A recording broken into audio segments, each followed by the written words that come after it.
and welcome back to Football Barbie, where we talk about anything and everything football here. Now, I'm very excited to actually do this video. I'm going to be talking to you about the top football game matchups for the 2023 football season. There are really good matchups, and I try to think of ones that you might not even have thought of games to watch out for. So I am so excited in this video, and let's get it started and start with probably the most anticipated and going to be my favorite game to pay attention to that I will be at. Guess what it is?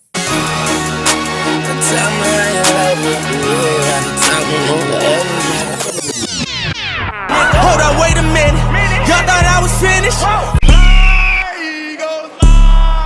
It is the Eagles versus the Kansas City Chiefs. So the Eagles are going to the Kansas City Chiefs on November 20th. Now, clearly, we all know this is the Super Bowl rematch. I was at the Super Bowl, and fingers crossed that they don't lose it twice in a row. So it's rematch. It's going to be on November 20th. It's the week 11 of the football game. So the Eagles and the Chiefs have played a total of 10 games against each other, counting the regular season and the playoffs. The Chiefs have an overall record of 6-4 against the Eagles and currently have a 4-game winning streak against the Eagles. The Eagles did suffer the 38-35 loss at the Super Bowl. So this is definitely going to be one game that's going to be extremely interesting to watch and probably one of the most top anticipated games of the entire 2023 season. This is definitely one I am going to be at, and I will definitely make sure that I am at this game. The next also is going to be an Eagles game, and that is going to be versus the 49ers. It's a Week 13 rematch from the playoffs this past season on December 3rd. It is a 4:25 Eastern game. So this game is going to be great. However, the 49ers, they reached the NFC Championship game in 2022 by reeling off 10 consecutive wins after a 3-4 start and then defeated Seattle and Dallas in the postseason with rookie Brock Purdy, who we all know is Mr. Irrelevant and was picked last in the draft. So that definitely made things way more fascinating to keep an eye on, considering the fact that here is this rookie quarterback dominating the playoffs, beating out Seattle and Dak Prescott. The Eagles set the tone for the game when they played the San Francisco 49ers during the playoffs by driving 66 yards on 11 plays and putting a ball in the end zone on a Miles Sanders 6-yard run on the first postseason possession of the afternoon. From that point on, the Eagles went on to win a 31-7 to reach the Super Bowl. Now, obviously, this is when Brock Purdy's arm did get hurt. So now he is undergoing elbow surgery within the off season. Both teams have made significant changes over the off season, so it's going to be one heck of a game to watch. The 49ers, though, are still unsure as to who their quarterback is going to be since, like I said, Purdy is getting surgery. One of the next best games is going to be the Bengals versus the Chiefs. So this is an AFC runner-up. The Bengals will go head-to-head against the Chiefs on New Year's Eve, week 17. So New Year's Eve, if you don't got plans, you might be watching the Bengals and the Chiefs play. So Cincinnati fell to the top-seeded Kansas City 23-20 in the AFC Championship game last season. Overall, Burrow, though, is 3-1 against Mahomes and the Chiefs. So can Burrow win out another win? Is Kansas City going to dominate the Bengals? Who knows? Mahomes did break the ice in the championship game last season when he took the 30 seconds to drive the Chiefs for what amounted to be a last field snap field goal and a 23-20 win. So they barely did squeak off a win, but they were able to move to the playoffs and go to the Super Bowl. So both teams have well made significant changes to their roster over the offseason, including Orlando Brown Jr., who Burrow's new left tackle coming from Kansas City. So this game definitely could be one who determines who will win the AFC division. And I have a feeling that the Bengals are going to have a very close rivalry with the Chiefs this year. Coming in the next game, you have the Buffalo Bills and the New York Jets. So, two Buffalo teams. And I feel like a lot of people forget that Buffalo is a New York team because obviously it's not New York, but it is still Buffalo. So, this is the first Monday night game of the season, which is going to be played on September 11th. Such an historical night. So I think it's really fascinating that this is going to be played on that game in New York. Obviously, whoever chose to schedule picked this for such significance. So it is the 22nd anniversary of 9/11. The Bills played against the Packers last season, winning Week 8 over them, having to score 27-17 on that Sunday night game. So obviously, Packers, Rodgers was there, but now obviously Rodgers will be playing Mr. Josh Allen. The Bills captured their third AFC East title win last season, but the high point came in Week 9 when the Jets beat Buffalo 20-17 at MetLife. So obviously the Jets did stand a chance to beat Josh Allen, and now Rodgers will even have a better chance. The Jets defense sacked Allen 8 times last season, and the NFL third-ranked pass defense, which I had no idea, at 189.4 yards per game, held the Buffalo Star to a 56% connection rate with 1 touchdown and 2 interceptions. Allen also totaled 133 yards on the ground, averaging 7 yards per carry with 2 touchdowns. The last time the Jets opened a season at home in prime time was on September 11th, 2011, taking a 27-24 decision over the Dallas Cowboys. That's amazing to me. So the last time they had a prime game opening their season was the same day that the attack actually happened. I didn't realize that was on September 11th, though. So unless they meant 2021, but I don't think so. The Bills did go undefeated 5-0, though, in their primetime games last season. So Josh Allen, undefeated primetime games last season. Aaron Rodgers has it up on him for Josh Allen. Not really sure what's going to happen, but it's going to be very interesting. The next game to pay attention to, which is a highly anticipated one as well, is the Buffalo Bills versus the Cincinnati Bengals rematch. So unfortunately, as you all do know, if you were paying attention to football last season, this was the Week 17 last year when Damar Hamlin suffered cardiac arrest. And, not to get too much into it, obviously that was collapse on the field in Paycor Stadium. So Hamlin is on the road to recovery and has goals to play this season, which he has said. I'm sure if he does, emotions will be running high. So these two teams represent one of the best chances for another AFC team to head to the Super Bowl. If anybody could possibly dethrone the Chiefs for AFC champs, it would be either the Cincinnati Bengals or the Buffalo Bills. They do have one of the best chances in order to do so. Now, I also do hope that, Miami could be a contender, but right now they're not technically looking as a contender. So that's definitely going to be a game because that game, unfortunately, was never finished. And I'm sure a lot of people really did want to see that game happen. And it did suck, obviously, for the situation. I feel bad for the teams and everybody who was involved. But so it'd be really interesting to actually watch the game now. The next game is going to be the Ravens at the Bengals for the AFC North. So in the 5 seasons since 2018, both the Ravens and the Bengals have won 2 AFC North titles. Playoff game rematch from where January 15th, where the Bengals hosted the Ravens in their first round of the playoffs for the wild card, just after having to play them in Week 18, where they defeated the Ravens 27-16 without a Lamar Jackson. Now, let's see what happens if Lamar Jackson is obviously going to remain healthy and not have any injuries. Does they actually have a chance then to beat the Bengals? Because if anybody really is going to give the Bengals a run for their money in the AFC North, it's going to be the Ravens this year. So just keep an eye on that. And then the Bengals won the following game the week of the playoffs. So the Bengals won last week of the season versus the Ravens, and then they won the wild card game. Next is an interesting thing. It is an offensive coordinator game changer here with Dallas versus the Chargers. So Kellen Moore is now on the Chargers. He was the offensive coordinator for Dallas. Staley from the Chargers has admired the former Dallas offensive coordinator for years, and after Dallas' explosive offense gave Staley fits when he served as the defensive coordinator for the Rams. So Staley likes how Moore has adaptability when players go down due to injury. Moore was able to go to 4-1 with backup quarterback Cooper Rush last year for the Cowboys. After 4 seasons as defensive coordinator of the Cowboys, he's now tasked with creating a clear vision and foundation for Chargers offense that has become stagnant despite Justin Herbert being the quarterback. Justin Herbert is a really good quarterback. He does have a really good throwing arm.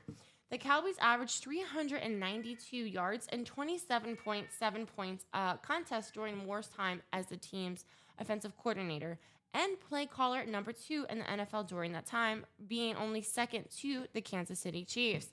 So more importantly, the Chargers and the Cowboys ranked 7th in rushing, 126.6 yards per game during that span. Running the ball effectively has been a struggle for the Chargers. One of the reasons they failed to hold on to a 27-0 lead in the AFC wildcard round in a stunning loss to the Jaguars with Trevor Lawrence. That was how the Trevor Lawrence with the Jaguars were able to advance to the second round of the playoff last season. So the Chargers did just average an 89.6 rushing yards a game last season, which was 30th in the league. So the Chargers definitely need some help, and if they can definitely get help, it might be from Kellen Moore. So now it's going to be interesting to see what happens that Kellen Moore is now on this team. Next, it was also going to be one of my favorite matchups for the whole season, as if you know, and if you're watching my videos, I think that Tyreek Hill is a phenomenal wide receiver. I thought that he was a beast when he played for Kansas City, and I think he's a beast now for Miami. So guess what?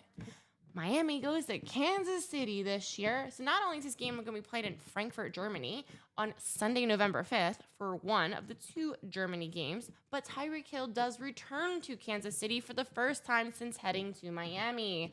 Miami has played 10 international games, hosting a 6-4 record though. So Hill stated he was going to be the Chiefs' worst enemy this year when he returns to Kansas City. Now, if you did watch my previous video that I just recently put up, you would see that I did say that I think Kansas City does have a better shot, though, to win this game. But I would love if Miami won this game because I did say Kansas City might have 12 to 14 wins, and this could be where they lose one of those wins. The last time the Dolphins and the Chiefs faced off was December 13th, 2020, and Mahomes and Tua battled it out in a memorable 27-33 shootout. So obviously, Mahomes has it up on them, but they are such a different team now for both of them. Tua has a lot more weapons now on the team, so I'm highly excited to see. God, this game's probably going to be so early in the morning now for me. It's freaking Vegas time with Pacific time. Like, oh my God, it's probably going to be like a 6 o'clock in the morning game. I'm not really going to be ideally thrilled, but I might be like half asleep on my couch watching it because I really do want to watch it. Next up goes to Cincinnati plays Jacksonville the first time. Not the first time. So Cincinnati is playing Jacksonville. This is the 3rd time that they are playing each other for Trevor Lawrence and Joe Burrow. So they played for the first time in the College Football Playoff National Championship on January 13th, 2020. Clemson quarterback Trevor Lawrence, and LSU quarterback Joe Burrow, who rallied his team to a 42-25 win. Then in September 2021, a Thursday night game played at the Paul Brown Stadium, Lawrence and the Jags led the Bengals 14-0 at the half before Burrow rallied Cincinnati to a 24-21 win. Now, the third time with Lawrence and Burrow both being more established as players, what will happen now? Lawrence played his first season and has done much better, obviously, since, like I said, making it to the second round of the playoffs this past season. So that is the best Jacksonville has done in quite some time. So I'm really curious to see what happens now that these 2 previous college rookie quarterbacks are going against each other again. Next is the excitement of a game. The Cleveland Browns, let's say, at the Houston Texans. Deshaun Watson returns. This in his first full season, let's say, at least. So to acquire Watson last season, the Browns sent a lot of draft capital, including 3 first-round selections to the Texans, while giving Watson a fully guaranteed 5-year deal worth $230 million. And then he started that 11-game suspension for those allegations and was fined $5 million for violating the NFL personal conduct policy. These players really do need to maintain this personal conduct because you can't be in the football league and doing stupid stuff. The NFL investigation allegations that Watson committed the sexual misconduct.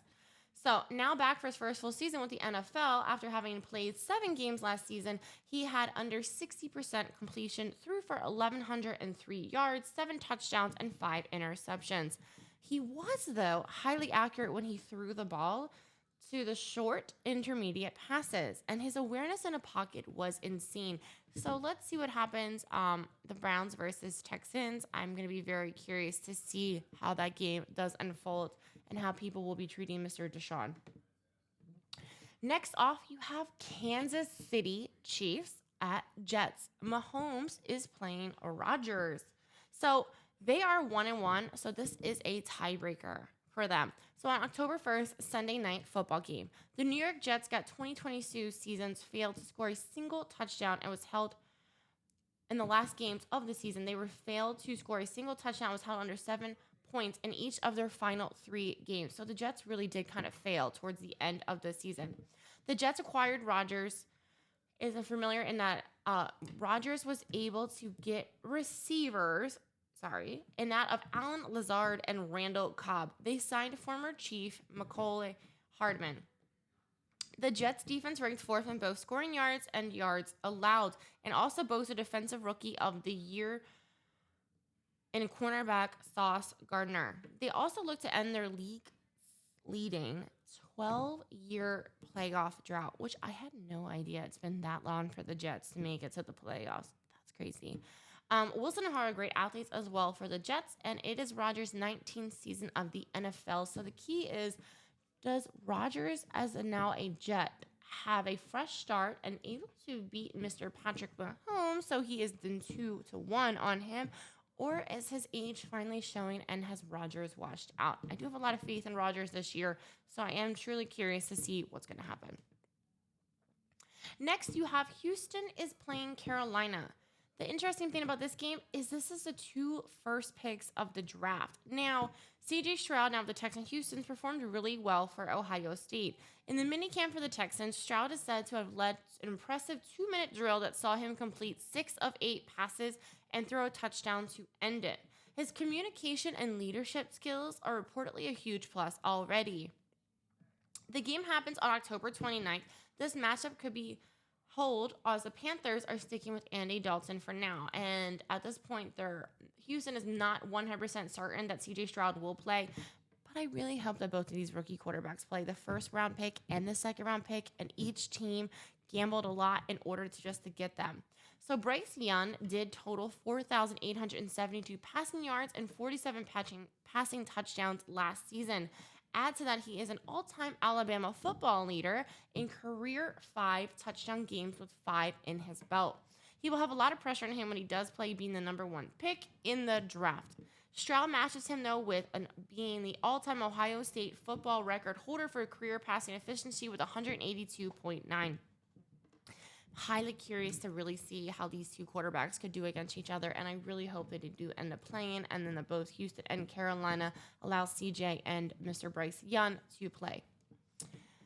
I would say the next and most important game for this season, at least in my opinion, these are the top ones, is the New York Jets versus New England Patriots. So in week 3, the Patriots have not lost to the Jets since 2015, apparently.